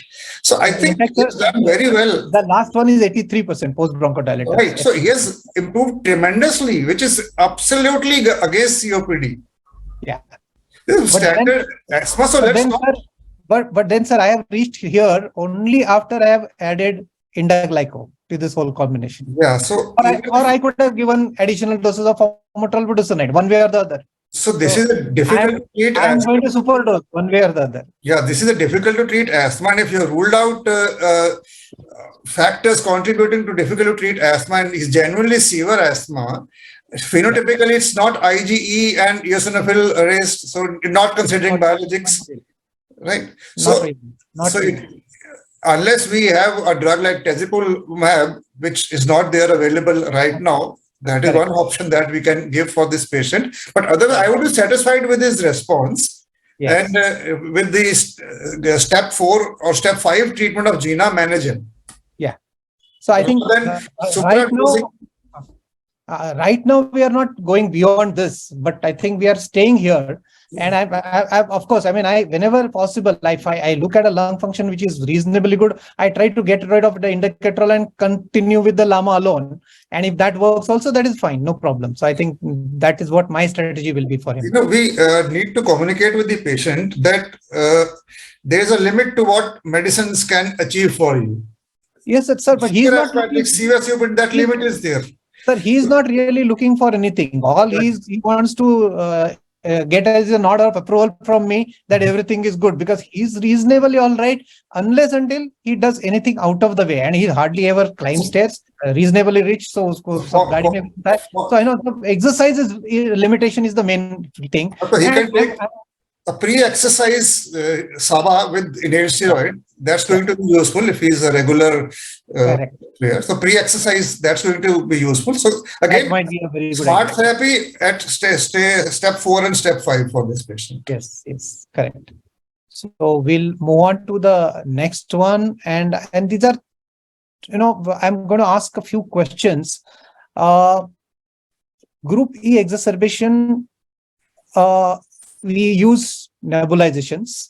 And exacerbations, we generally tend to use nebulizations of formoterol budesonide or whatever that is, or it is a SABA nebulization, and then transit to DPA MDI. And sometimes I find that these patients find it tough to give up the nebulization, because those people who get used to the comfort of a nebulization find it typical. What would be, in all these two cases plus this particular scenario where I'm talking of ideal dosing or optimal symptom control, what is your thing in your mind, top of the mind? And of course, symptom control was not the story in the second patient. The first patient, symptom control was the main issue there. SMART in asthma, of course, allows superdosing as needed by the patient. And COPD patients, it is not okay to carefully, kind of very carefully, not routinely. So in select COPD patients, it is not okay to carefully superdose with the patients in full awareness and informed about what she's doing and needs it. What is more dangerous? Patient-initiated SABA overuse or a doctor-counseled superdosing in select symptomatic patients. So these are the questions for these, and then we'll move on to two quick cases in the end of this discussion. So any of these 4 or 5 questions, please, all of you, one by one. We'll start with Devi. Yes, sir, sure. Pick up any question and you can start. So let's start with nebulization. In exacerbations, yes, we do use nebulization with SABA and SAMA mostly. But as soon as the patient is a bit comfortable, I try to shift them to mostly MDIs with spacer. Correct. Because for what time? For what time? Sorry, sir. Is it weeks? Is it duration? Months? Is it just a week? What duration? Sir, if here says a COPD case, and then I try to continue that for as long as possible. Yeah. Most of the people who are used to nebulization are unwilling to give up because of the ease. They don't need to do anything. For taking a DPI or MDI, they have to put an effort. For MDI, they have to inhale slowly. For DPI, they have to inhale fast. But for nebulization, they don't need to do anything. But then with proper counseling, because as we know from many studies that the drug wastage with nebulization is much more, and the drug deposition is at par or even better with MDI with spacer and with other inhalers. Also, an aspect of infection remains with nebulization, because they use the same nebulizer, they use the same mask, so chances of infective exacerbation remain. So I always prefer to shift them to inhalers as soon as possible, and I mostly use MDI with spacer after proper counseling. Perfect. Dr. Chandrakant, sir, your comments on any of these? Sir, as soon as patient develops ability to properly inhale and develop proper respiratory flow, I would like to shift him to the MDI, because there is issue of cleaning and maintenance with nebulization, and also it is very costly affair. So I will explain patient these issues and will try to shift him on MDI as soon as possible. Correct. That's right. Do I comment? Yeah. Who is that? Dr. Mayank, is it? Exacerbation events is always serious in any category of COPD. And when exacerbation sign qua non hospitalizations, and when a patient is usually in the ward or ICU, whatever, and we clinically monitor. In absence of or in presence of significant improvement in patient, especially with the respiratory rate, good airflow, technically when patient can inhale properly, we assess also whether he can inhale through the spacers, then gradually shift over to the inhaler and spacer devices. Clinically, we always try to make the patient understand that your future depends on the proper usage of these inhaler versus spacers, and you try learning it and become adapt to it, and we get the opportunity to demo also how to use and how to best uses of this. So after clinical improvement, I switch over to ward. At least 2 to 3 days overlap of usage of MDI spacer in ward is possible before discharge. Correct. so That's that patient is maintaining good or well with that inhaler and spacer device. so most of the times you would wait for the discharge before, and then not let the patient go home till your nebulizations are off. That's one more step. Sir, And I would answer for what if patient finds it tough to give up a nebulization. yes, please. So what I try for these kind of patient is a hybridization of the treatment. Like I'll write one inhaler and I'll write one nebulization also. So like Correct. slowly we can de-escalate out the nebulization. So what I do, I write let's say formoterol and glycopyrronium combination, and would retain the ICS for the after the exacerbation, retain the ICS in the nebulization form, and slowly I'll remove the nebulization as soon as the patient becomes more comfortable and more confident with the inhaler in the next 5-7 days time, or may introduce a like SABA nebulization SOS. So he may find it comfortable with the formoterol glycopyrronium, and as soon as he feels breathless, he can take the nebulization after the 5 or 7 days course of nebulization with budesonide is over.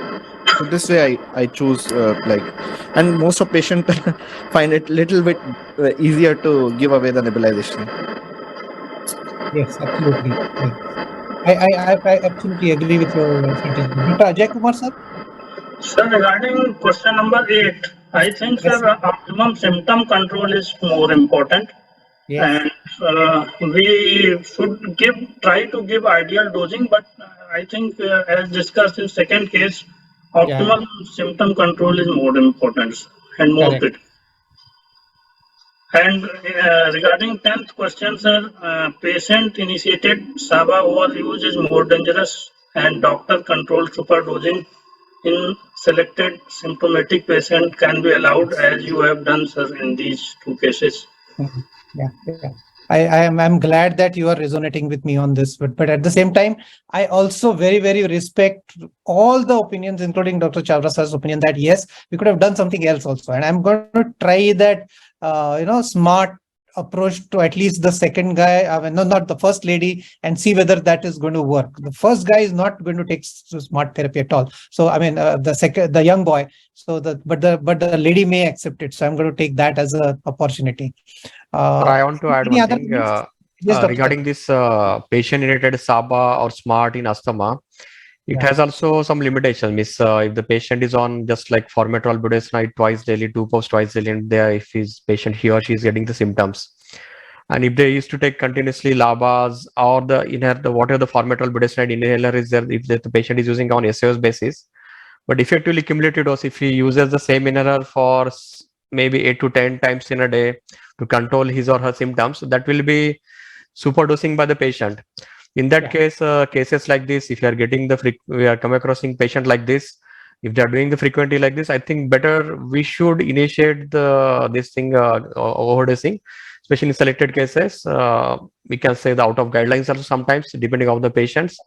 In such patient, I think, as you said, we can think of indacaterol glycopyrronium combination, and definitely if it's an asthma case, adequate steroid dose should be there. Yes, absolutely. All points very well taken. In fact, let me make an announcement, Dr. Krishna. Finally, you have gone through me, got that message out. We have 1103 logins right at this point in time, which is going on. So congratulations to this esteemed panel and Dr. Chhabra sir and the mismanager of this patient, Dr. Nitin Abhyankar. So I think we'll continue. Two quick points. Yes, sir, please. On these questions, see about the method of giving the inhalation therapy. What is most important is that patient should be able to use the device properly. So it's not always necessary that we have to switch from nebulizer to DPA or MDI. If the patient is not able to use those devices, then he's a candidate for home nebulization also, because there is a subgroup of patients who are candidate for home nebulization. Patients. So what is important is that the device should be used properly. So that we have to make sure that he is using. Secondly, it's always, at least in my practice, I try not to mix up devices that you take one nebulizer and one DPI. That is for the patient. The last question of patient-initiated SABA. Unfortunately, GINA doesn't say that when you take as needed dosing, how many extra doses you can take. That statement is missing. But that is left to the doctor to tell the patient that if it is not working on 1 or 2 doses, it's not going to work on 10 doses also. That patient is going into an acute exacerbation. So he requires a more aggressive treatment. So that is part of our patient education, that your SOS use cannot be 8 or 10 doses per day. No, 1 or 2 extra doses is okay. Correct. Yeah, otherwise he should come and report that it's not working. Correct, sir. Absolutely. All points very well taken, sir. So I'll now quickly go through the next 2 cases, and this is TOPD. Sorry, I think I missed the the second case I've missed. Sorry. So this is actually case 3. This is a typical group E COPD, so one which is exacerbating and has IHD. This is again a CABG, and on the postoperative component of it, the wound opens up. And this is, I don't know whether it is because of the steroids which are there in the inhalers. I really can't see that. But this has been an exacerbating COPD and an IHD. He was around 55 when he underwent a CABG. And then postoperatively from the cardiac recovery unit, we literally had to take him over, own him up and ventilate, because he needed a BiPAP ventilation for nearly next 5 years. But the first 1 year it was like continuous, and then eventually it became intermittent. And it was such a bad wound dehiscence that it hard was visible to anybody. As long as you open his shirt and you would see his heart. So Hanuman ban gaya uska bechare ka for about a year. And that kind of a stuff continued. Now, he also needed NIV for 5 years. He needed, once again, superdosing of all the 3 medication components for COPD, though his COPD was a smoker COPD. And we were trying to reduce his, at that point in time, this was about 8 years back, so formoterol, budesonide and tiotropium were his medications. And then somewhere down the line, we got INDA in 2016-17, and INDA-glyco combination came in. So we started that, and then formoterol, budesonide nebulization continued. And we were, at all times, we kept on trying to reduce it, but he wouldn't be able to reduce it. Over a period of time, the best I could achieve is an INDA-glyco along with an FB inhaler over a period of time. He was still needing his NIV for about 12 hours a day for the last 4 years, and post CABG he lived about 4 years. He died because of a malignancy, if I'm not wrong. I forget that, but I think the final cause was not COPD exacerbation and he landed there, or a cardiac failure where he landed up there. So I think and no arrhythmias, luckily. So I don't have any values to show, but just your comments on this. Now this is a good, I'm not too sure whether would that kind of a wound dehiscence would be caused by inhaled steroids alone, or the previous doses of corticosteroid that he required for exacerbations. He was exacerbating at least 3 times in a year, definitely. And this was about 8 years ago. Even before CABG, he was exacerbating? Yes, before CABG also was exacerbating. And when he came for a CABG surgery, he was in a stable state. And postoperatively, the wound just opened. Or rather, I wouldn't be knowing whether it was inhaled steroids, whether it was the previous doses of steroids, which were like few months ago. So I doubt whether that would cause a wound dehiscence in the true sense. But inhaled steroids, he was always on. I suppose this patient must be in respiratory failure, type 2 respiratory failure. Yes, sir. Yes, sir. He had a hypercapnic respiratory failure, and he was needing NIV from there onwards continuously, practically forever. And he had a CO2 retention even before, sir. Even before he underwent a CABG, he had a CO2 of around 60. So but it was stable hypercapnia. Because of his wound, his chest expansion would be limited. And so this patient is going to benefit only with NIV, and any pharmacological therapy is not going to produce any additional benefit in symptom control, only probably increase adverse effects. Because he's not able to move his chest, so he requires NIV around the clock. Yes, so we in fact did that, and then secondary suturing and one more level of suturing, and finally it got closed. After about a year, it got closed. 4 years he remained stable, And then from a near continuous usage for the first 1 year of NIV, eventually he went on to intermittent NIV, which was like 10 hours, 8 hours in the night, 2 hours in the afternoon kind of a thing. And the PCO2 remained anywhere between say 55 to 65 throughout the last 4 years or so. So the mechanical impairment, which was possibly doing all the yes, absolutely. I mean, very funny scenario, because on one side you are trying to avoid steroids because you're scared of them, and on the other side, I mean, they are needed one way or the other, because he would be symptomatic and he would be even wheezing, so, and would get hyperinflation on top of all that. Yeah, I would be okay with the inhaled steroids in this case. Yeah. Inhaled steroids, oral, we did not give oral ever at all after that, because there was a clear no because of the wound being open, sir. So was he able to generate the flow rates for the indacaterol and glycopyrronium? Because yes. In fact, this is a surprising thing to me also, that we thought indaglyco he will not take because of such a impaired inspiratory capacity is expected. After taking the first dose of indaglyco, that was the first time. Then when he came for a follow-up, he climbed the stair. My clinic is 20 stairs up, and he climbed those and came up to me, and he said, "This is the first time I am feeling this much better." So the kind of bronchodilation that he achieved with that was possibly the best, and he continued doing that for a good 4 years without any problems. So I think he was the most suited out of these 3 patients which I have submitted. Indaglyco was most indicated in this particular patient, but at the same time, and it gave him the best possible, deflation of the lung or reduction in the hyperinflation. But at the same time, well, I mean, I had maybe we could have removed the formoterol component. Maybe it's yes. indacaterol, glycopyrronium, budesonide that would have total 15 attempts of stopping formoterol. In fact, the attempts of reducing inhaled steroids were up to an limit successful, because we were able to go down to budesonide to maybe around 400 micrograms once in a while. But again, in a bad season, things would go to 800. But we have never gone above 800. Never superdosed the inhaled. This patient is being monitored. So as long as you don't get tachycardia, so that's the safety thing in this patient.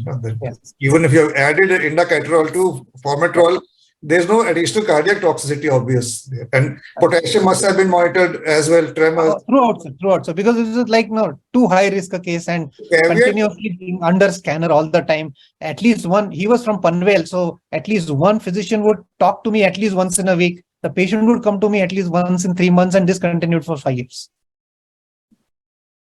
Sir, do I add something? Yes, please. Because already mentioning group E, COPD, and it is obvious that our target is to have minimum usage of ICS. It is quite well. And considering other factors and all the patient in type 2 respiratory failure, so here with the wound deficiency means it is also indicative of undernourished of nutritional status. Means we have to think of on that side also. Whether we can good amount of all essential amino acids and proteins intake with that, so that good nutritional habits and body power, energy level. These are additional add-on therapy. We always have to individualize. The entire pulmonary rehab program was at his disposal. We had to work on every single aspect, including the psychiatry. So everything was looked after. In his case, yes, we did everything as per the book. Otherwise, nebulization formulation. Sorry. The nebulization is one thing which he was very fond of, and he would not give up. So in fact, I went to the extent of doing it half nebulization twice daily. So that dose would come down again. So 0.5 resfuel, half nebulization twice daily, and don't use the inhaler kind of thing. So we kept the nebulization dose down as best as we could in this case. In addition to discussion, this type of kit has got a learning to us also for our future references. If we do exposure of this type of kind, we can use this background so that other patient can be benefited. This is also learning point to us. Absolutely. Any comments from anyone else? Mayank, anything? I would have added maybe the formoterol budesonide nebulization with the glycopyronium nebulization. Because I know. At that time, we were lucky that patient didn't have any complication, but he was a little bit on the edge to develop anything. No, but at the same time, we did not have a glyconebulization when even before his death. That happened even before the glyconebulization came onto the market in India. So, Because we don't know if the glycopyrenium actually helped or both. I'm not sure. I'm not sure on that. But at the same time, titoprem was tried and that had failed. So glyco alone, I'm not too sure, very frankly. Maybe, may not be. I don't know. Devi, you are saying something. With your vast experience, you have become brave enough to use indacaterol with formoterol in ISD cases. I would be a bit hesitant to use it. But one thing that's a very polite way of saying, please don't do this now. No, absolutely not. But instead of FB, could we have used SF combination here to have that little edge in cardiac cases? Obviously, head-to-head comparison is not there, but there are many studies which I don't know. I'm not really convinced. Salmeterol is even more cardiotoxic. Salmeterol has too much cardiotoxicity. In fact, salmeterol is virtually on the point of extinction now. Yeah. And I've never used it because of the delayed onset of action. So, the patients never really identify with that molecule at all. So I think that's one of the issues, why a singlet inhaled steroid fails is because patient never gets better. And he identifies with the blue inhaler because he gets immediate relief. Yeah. So he gets onto the SABA back again. So that's why I tend to, unless until there is a real reason to do salmeterol fluticasone, or somebody who's been rock stable for 15 years, 20 years on salmeterol fluticasone, I wouldn't continue with it. I definitely don't initiate it because the newer guidelines are in favor of formoterol based regimens in asthma also. Dr. Sourin, any comments from your side?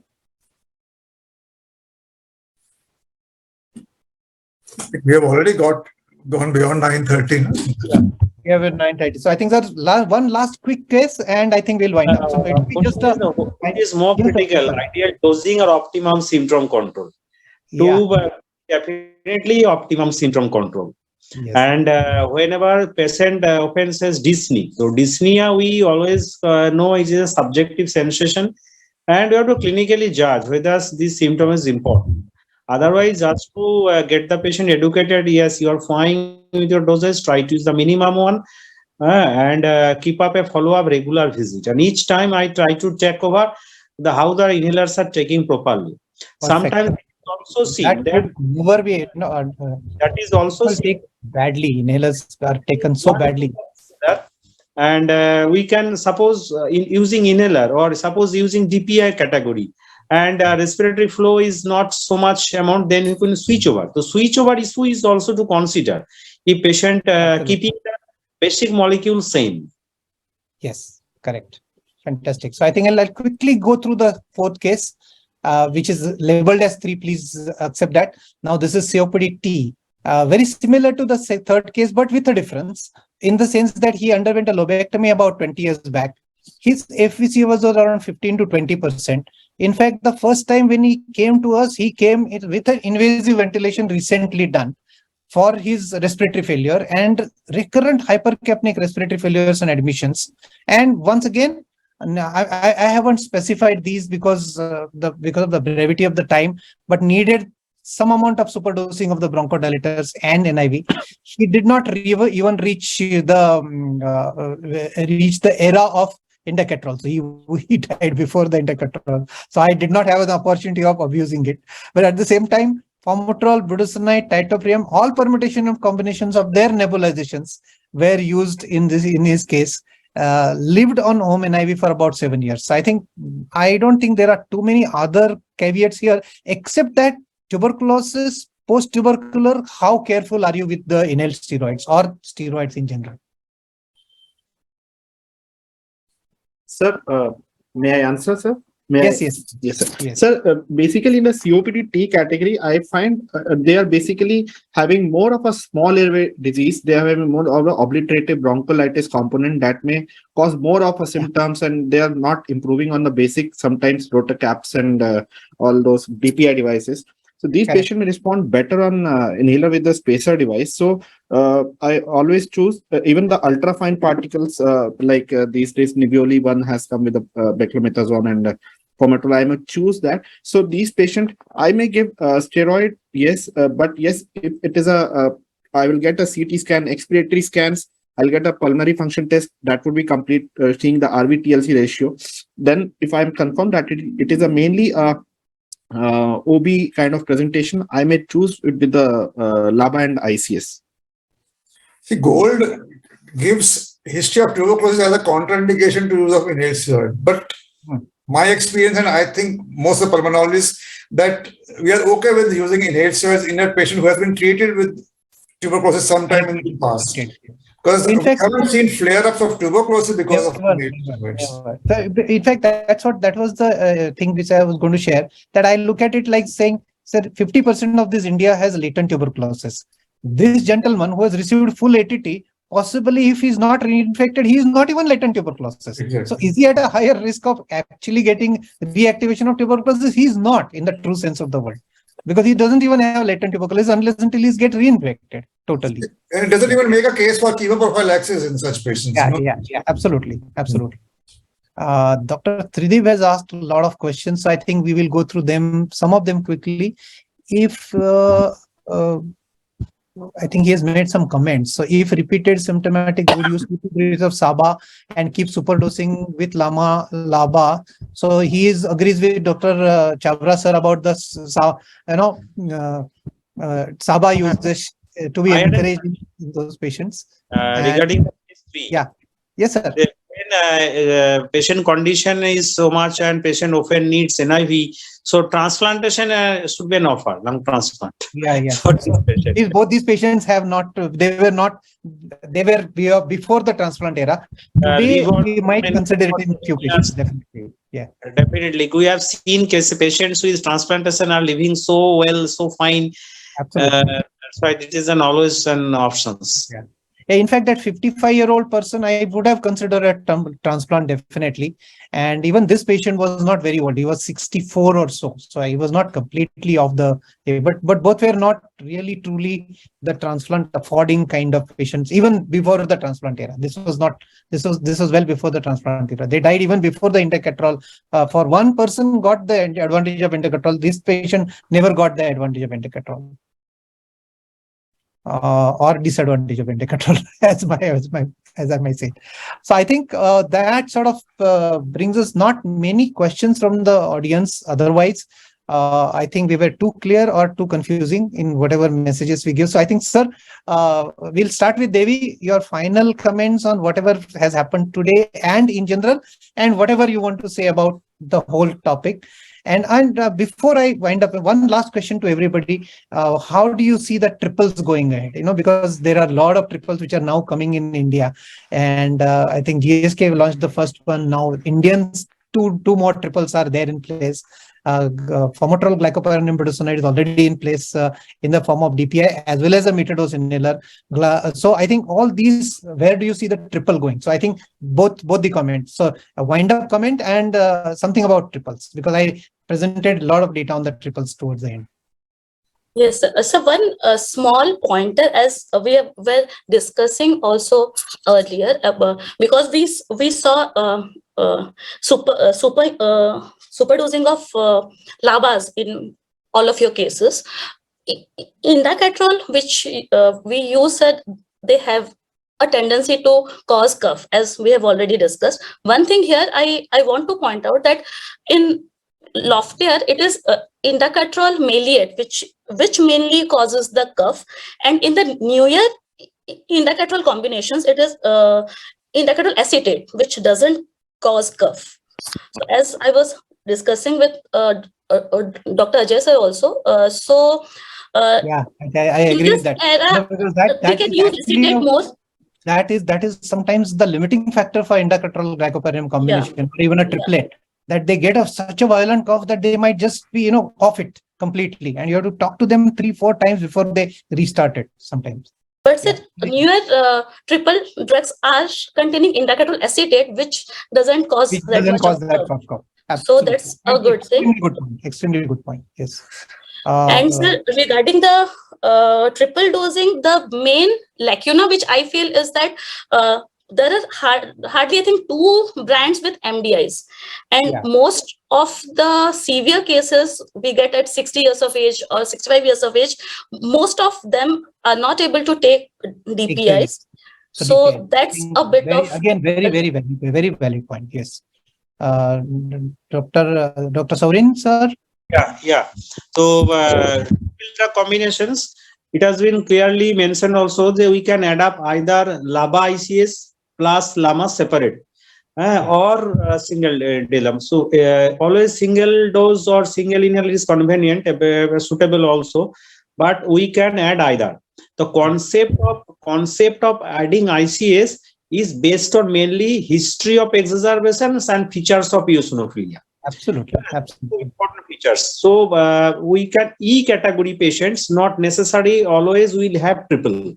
E category have double, and we can also switch over to 3 and also come down to 2 gradually if needed. So in that situation, so you will not be taking mortality data statistics that we showed into consideration, isn't it? When a choice will be as per that. So now currently only triple drug combination, 1 inhaler, fixed dose combination. Definitely it is a fixed dose advised combination. It is now I'm using it, but I think not much experience, so that's why I should not comment. But one thing older molecules like tiotropium plus palmital separately do good better. Let's see what happens in future, because if you compare the dosage, both the DPI and the MDI in this newer glycopyrronium triple combinations, for example, if I take the name of the brand Forgilin Plus and both the DPI, we can see the difference very of low, very low dosing. Difference in dosing. Glycopyrronium dosing is low. Yes. So probably this was the standardized or fixed dose combination trial was given. That's why that dose is adopted to use. So this is my recommendation. So I feel I feel happy with this using this key LAMA separate and LABA ICS separate. Okay. Dr. Mayank. Sir, first of all, thanks. Sir, I would still I would be very careful in adding a super dosage of LABA or any. I would still go deep. I will discuss with the patient, go into detail, like what can be the other causes, or maybe as you mentioned, the cardiac or any other causes for the non-improvement in symptoms. But still, I would rather not choose only in certain specific condition, because I raised the question because I'm getting too many prescription upfront written with the combination of medications. You can't definitely go upfront like that. There is no question. Right. This is an individualized therapy in an exceptionally small group of patients where nothing else seems to be working. And no, I don't think this cannot be an upfront recommendation to anybody. That is so wrong. And it becomes so difficult to take out one thing and counsel the patient. That message I want to give: don't be in a upfront manner. Start these combination. That point is extremely doubly, triply underlined. Starting with that kind of a permutation combination is just not the right way. You have to first go by the guidelines, follow them to the limits. When the patient is still badly symptomatic and still genuinely deserving it, and you are able to carefully monitor in a very small subset of patients, I would do it. I mean, I've just got these cases because we were, out of 15,000 cases I've been searching, I found about 15 or them. I've just presented 4 of them, and that too, I mean, some of them are not really truly where they should be classified. As sir said, some of them are asthma, and they're not true COPD in the true sense of the word. And in true sense of COPD, these things would not work in any case. Dr. Ajay Kumar, and then Chhabra sir finally, sir.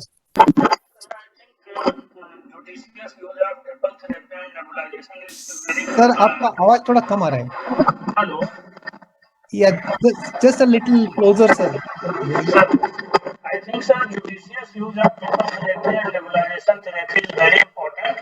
And yes, as Chhabra sir has mentioned, the choice of device is very important. And before superdosing, I will go for the compliance and the inhalational technique. Absolutely. And we'll look after all the factors. Then we will think of the superdosing. Yes. Sir Chhabra sir, finally to you, your opinion on triple first, and then whatever you want to say. Triple therapy, single inhaler triple therapy, that is the new thing which is being taught. Otherwise, what we can say is MITT, multiple inhaler triple therapy, this we have been doing for a long time, right? Correct. And this is effective. So in the critical point is the use of inhaled steroids. So when the patient has indication for inhaled steroids, then triple therapy can be used. Otherwise, the treatment of COPD is around bronchodilators. In carefully selected patients where there are indications for inhaled steroids, then triple therapy comes in. Correct. And then going by what you said, that all other components of management, like their vaccination, rehabilitation, adherence, compliance with technique, all these have to be taken care of before we step up. Absolutely. So triple therapy only in carefully selected patients, provided there is an indication for inhaled corticosteroids. Second, again, I fully agree with you that supradosing is only in exceptional cases. Absolutely. Not the rule. We have to monitor the patients, and we are trying to get something better for the patient. Absolutely. But as a rule, what the guidelines have given is sufficient, and we have to base our treatment around these. Around this, absolutely. The point. Sir, I want to make some comments. Yes, please. So regarding to triple drug combinations, definitely compliance will be better if you are using the combination inhaler as compared to the single agent, single inhalers. Correct. And coming to this, one of my patient, just to give an example, he was on Trilogy Liptoff, Vilantrol, Fluticasone plus Umeclidinium. Correct. But he was on NIV, everything is at home NIV, basically BiPAP. Yeah. But when I added a formoterol budesonide, additionally 1 dose, he was feeling much better. Ideally, with the guidelines, Vilantrol, Fluticasone, and Umeclidinium should be ideal for a COPD case. Yeah. But if I added one formoterol budesonide, 1-2 puffs in the morning, he was much better. This related to superdosing. I think selected cases we can go ahead with that. And related to some asthma. Can I come in there? Because umeclidinium, all the research data is above 125. So 125, 250, and 500 micrograms was the one which was in the research data, and marketed is only 62.5. So possibly they are underdosing. If you really see carefully, maybe. I don't know. I know that jury is out on that. So I'm not very big fan of the trilogy because of this particular reason. The umeclidinium is marketed differently as compared to the dose titration, because they do about 5 years of dose finding studies, and those finding studies were done on higher doses. Exactly.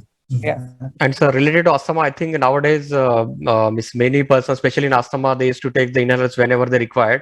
But to have the better control, I think now the era will be the once daily therapy like Vilantrol and Fluticasone. Correct. Because once the patient takes in the morning and forget it, it acts for 24 hours. I think that will be the era of 24 acting inhalers. And related to this era of the advanced PFTs and impulse oximetries, we are seeing the more than 50% of the asthma patient and more than 90% of the COPD patient, they are having the small airway obstructions. Correct. So era of, I think, the previous molecules such as beclomethasone, which has ultrafine particles, and the cyclosanide, I think that will be the new era of the inhalers will come. Beclomethasone and cyclosanide. Wonderful comment. Sir Chhabra sir, you are the last word, so please. One thing, hello sir. So everybody has to finish. Ajay Kumar sir, you can have your talk now. Please, hello sir, one thing I want to add. Please. So important thing is that triple combinations is claiming to reduce the mortality benefit. Excellent. Correct. That is the point. This is mortality benefit is claimed because LABA, LAMA, however, none in that claim. Rather, smoking cessation, home oxygen therapy, these are pulmonary rehabilitations are claimed to have mortality benefit. So this is another advantage of triple drug combinations. Yeah, in fact, before I hand it over finally to Dr. Chhabra sir, 376 people had pre-logged today. So again, the highest number, and 1103 final logins. So I think that is a fantastic achievement, and a good part of that credit goes to sir also. So he is the senior most and he'll have the last word. After that, we'll close this. So thank you, Dr. Abhyankar. Excellent moderation. Loved your cases, and you deliberately raised those points. It was not mismanaged. It was a stimulus for the participants to come out with their opinions, and I think all the panelists have given wonderful comments. Dr. Mayank, Dr. Tarke, Dr. Devi, Dr. Banerji, and Dr. Ajay. And one thing which is common is that we have to be very cautious when we go beyond guidelines. Monitor patient, use supradosing in exceptional patients, and use all other modalities of management to the maximum, and have a good communication with the patient. Absolutely. So that is my final message. And good thing is that newer molecules are being introduced, and we hope that our armamentarium will improve in times to come. Our experience will grow also. Yes, Yeah. sir. Thank you. So thank you, everybody. Thank you, Dr. Chhabra, sir. Thanks, Mayank. Thanks, Chandrakant ji. Thanks, Sourin, sir. Thanks, Ajay Kumar, sir. And last but not the least, thank you, Devi, Jyoti ji. Everybody did a wonderful job. As they say on the Mission Impossible, the team worked perfectly on that particular day. So I think this was a very tough topic. It's not a very simple topic. And Thank you, sir. I think we have Thank you. delivered Good night. reasonably. Thank you and good night, everybody. Bye-bye. Good night. Good night. Good night. Good night.